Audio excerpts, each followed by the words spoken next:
Hello' everyone. ঠাণ্ডাৰ দিনত ৰাতিপুৱা সোনকালে শুই উঠাটো ইমান কষ্টকৰ নহয়নে? মই সদায় ভাবোঁ সোনকালে উঠিম, কিন্তু এলাৰ্ম বন্ধ কৰোঁতে মোৰ সদায় 7টা 8টা বাজে। আজিও সেয়া 8টা বাজিতে শুই উঠোঁতে তাৰপিছত সোনকালে চাহ কাপ খাই লৈ ভণ্টিক থ'বলৈ গ'লোঁ স্কুলত। তাৰপিছত ভণ্টিক স্কুলত থৈ আহিয়ে চিধাই বহিলোঁ পঢ়া টেবুলত। প্ৰথমে মই মডাৰ্ণ হিষ্ট্ৰী ৰিভিজন কৰোঁ বুলি ল'লোঁ। বেছিকৈ মোৰ মডাৰ্ণ হিষ্ট্ৰীয়ে পঢ়া হৈছে, কিয়নো আমাৰ মডাৰ্ণ হিষ্ট্ৰী অলৰেডি কমপ্লিট হৈছে কোচিঙত মানে।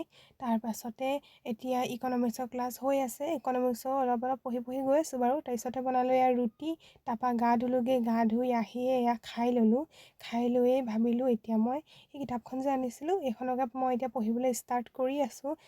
3টামান ছেশ্যন হৈছেহে বাৰু, বেছি হোৱাগৈ নাই, মানে এটা চেপ্টাৰ কমপ্লিট হৈছে। আজি 4 নম্বৰ ছেশ্যনটোৰ পৰা ষ্টাৰ্ট কৰিছোঁ।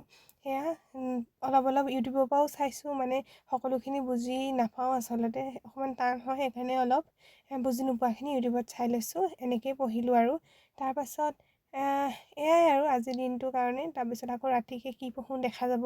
এয়া পঢ়ি মেলি কমলা এটা খালোঁ। তাৰপিছত আজিৰ ভিডিঅ'টো আছিলে ইমানেই, বাই।